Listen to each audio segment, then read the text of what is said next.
Now at 6, one person is dead after a shooting outside the Wood Village Fred Meyer. We hear from someone who was at the scene just before first responders arrived. Coming up, plus. The process for staffing this year, from on assignments to layoffs to placements, has been an absolute disaster, and it does not build trust or faith in this district.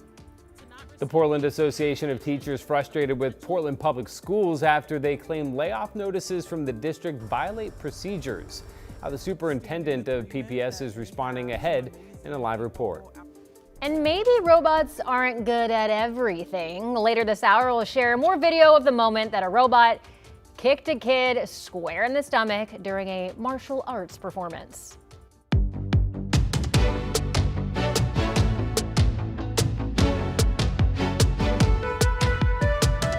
Good morning, and thank you for joining us on your Wednesday. I'm China Green. And I'm Matthew Herchik. Stand back during your next robot performance. You didn't even look sad about it. Ooh, the robot? Yeah, they didn't even feel bad. I don't think they've programmed. No. They've gotten that far in the Human programming. emotions. Yes. Yeah. Yes. Rod and Chris McGinnis. That is a move, though, right? That's kind of absolutely Wait, of it. Do it, Rod. Do it. Do that again.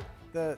It was an impressive kick. I've never seen you look more athletic. Well, we need to get a wider box. I don't have to kick so high. I'm in this little tiny box. Give me my big screen. This will be more impressive. Hoya! Oh, wow. Rod? I'm okay. I'm all right. Here's our Timberline Lodge camera. It's raindrops up there. Temperature 32 degrees. Yeah, cold up at the lodge, but it's been mostly appearing as raindrops. Chris mentioned when he did the noon show yesterday, it was a mix up there of rain and snow. Here's the Salem sky camera showing the clouds over our capital city, 52 degrees. Here are the clouds over downtown, 53. We have showers mainly in the Cascades at this hour. So don't be shocked if you find a raindrop at some point in the coming hours, but otherwise it's a dry day with increasing sunshine this afternoon, and we'll get up to 69. Now what's sad is my muscle feels a little pulled, but what's even sadder is I'm out of breath. Here's Chris. You need to tap out for a second? Yes. We'll switch out. All right. Let's get you out the door now. We'll start off with the trip out of Clark County. Your I-5 drive actually in pretty good shape here. We'll zoom in real. That's not the right side of town. Hold on. That's Tualatin. All right. The map is Vancouver. That looks good. I-5 through the 205 interchange in Tualatin looks good. And here's a live look right now at the Interstate Bridge. That too in pretty good shape. Guys, so far, no unexpected delays on the freeways, no big crashes or anything like that. We're off to a pretty good start on this Wednesday morning. Chris, thank you. Developing overnight, a shooting in Wood Village has left one person dead outside the Fred Meyer there. The sheriff's office says it happened around 7:30 last night. The victim died at the scene. Here are some of what we heard from a witness who was there just before first responders. The police arrived within minutes. I mean, people were on their phones and employees were on their phones and, waving the police down to make sure they were going to the exact location because, we didn't know what the condition is of the person. We wanted to make sure he got medical help as soon as possible. Authorities say they detained one person they're calling a person of interest. Deputies have not yet named the victim. Well, update this morning. The driver involved in a crash that killed a Longview teen in April has now been arrested. Deputies say 18-year-old Kenneth Ragsdale was killed in a rollover crash on April 18th after he was partially ejected and pinned beneath the vehicle. Investigators say the driver, 19-year-old Jacob Minnick Jr., was speeding around a curve when the car left the roadway. Passengers told deputies that Ragsdale had urged Minnick to slow down or pull over before the crash. Authorities say Minnick later tested positive for alcohol and THC and was booked into the Cowlitz County Jail for vehicular homicide. Prosecutors have released some of the video evidence they say helped secure the murder conviction of a Portland man who was just found guilty of killing a Gresham teenager in 2021. Surveillance video recorded what appeared to be more than a dozen gunshots.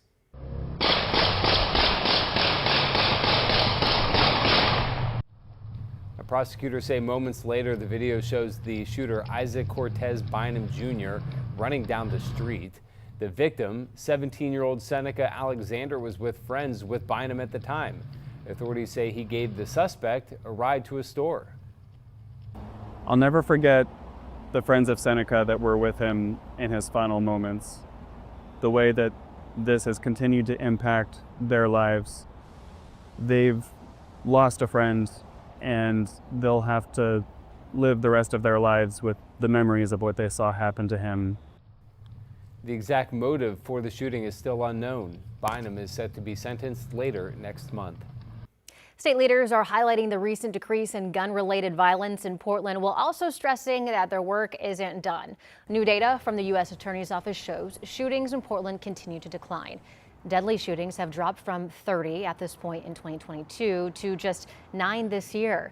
Overall shootings have also fallen sharply from more than 450 to 171.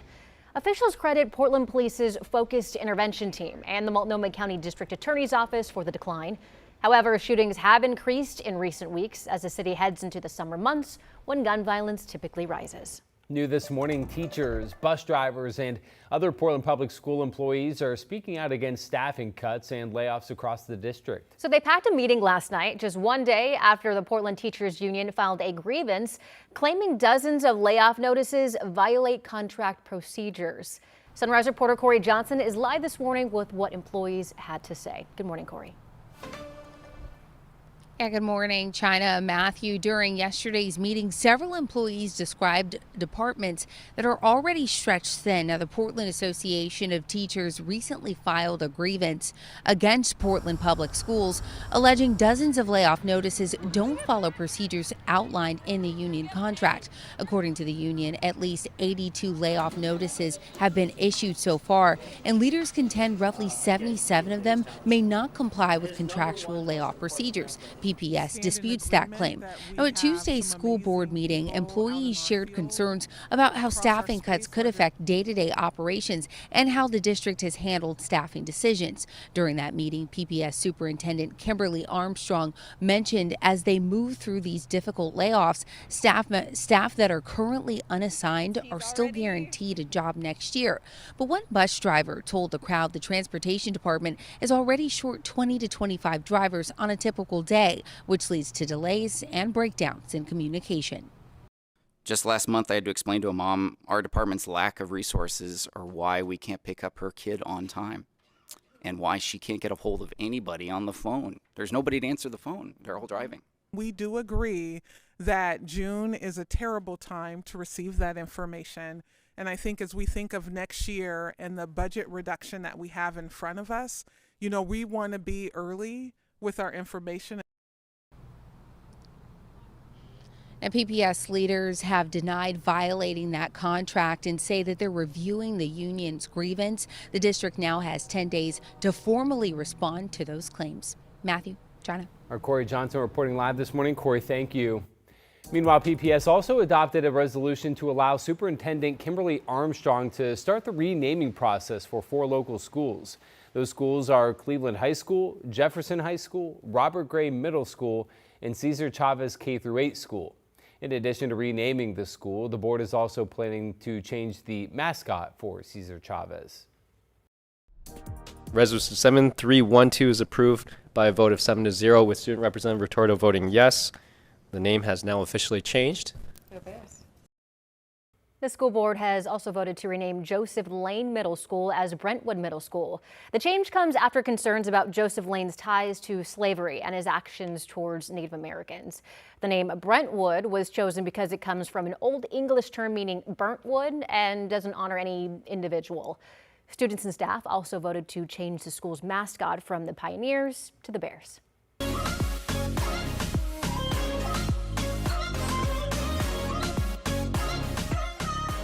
The board will now vote on Resolution 7311, resolution recognizing June as LGBTQ+ Pride Month in Portland Public Schools. All in favor, please indicate by saying yes. Yes. Yes. Opposed? Abstentions? Student Representative Retorto? Yes. Thank you. Resolution 7311 is approved by a vote of 7-0 with Student Representative Retorto voting yes. Thank you. Thank you. Yesterday, the school board also adopted a resolution to recognize June as LGBTQ+ Pride Month in Portland Public Schools. The resolution encourages all schools within the district to engage in appropriate activities, discussions, and learning opportunities to recognize and support LGBTQ+ students, families, and staff. It also ensures the district's commitment to policies and practices that ensure, quote, equity, safety, and belonging for LGBTQ+ individuals throughout schools and the wider community. Your time now is 6:09. We're taking a live look from our Chehalem tasting room Skycam in Sherwood. We got a little bit of everything out there. We got some clouds, we got some sun, we got some Rodney Hill. Pretty Talking morning. about what that means. Yeah, pretty morning out there. Well, sun coming through the clouds. That's all I can say, and you just said it perfectly. Aw, Wow. look at me. Look at that. You A+. nailed it. Well Yes. done. Look at you. We do have some rain showers, mainly, not entirely, but mostly up into the Cascades at this hour as we look at the radar here on the west side. A few showers kind of nipping over some of the mountains out in the northeastern quadrant of our state. From Longview down into Salem, it's basically dry. Again, there's the wetness you will find going up into the Cascades, and a little bit of light rain out there in the West Gorge, it looks like as well. This has been wet because you can see the asphalt there looks wet to me. This is up in Gearhart, the camera at Gearhart by the Sea Resort, looking back down at Tillamook Head and Seaside with cloudy skies. And then that shot that we just showed you of the sun coming through some of the clouds. Chehalem Tasting Room in Sherwood, 50 is the number out there. Winds still noticeably breezy, 10 to 15 in some spots, but overall much calmer and quieter than 24 hours ago. As you look at current numbers, 48 in Hillsboro. PDX piped a peak wind gust of 36 yesterday, by the way. Estacada 47, Almsville 53, and Albany is at 50 degrees. This afternoon, hold on to a shower chance out in the northeastern Oregon. Otherwise, this is a day that sees increasing sun and the morning shower chances dissipate. And again, relatively cool for this time of the year with high temperatures inland, mainly in the 60s statewide. I've got Portland just there at 69.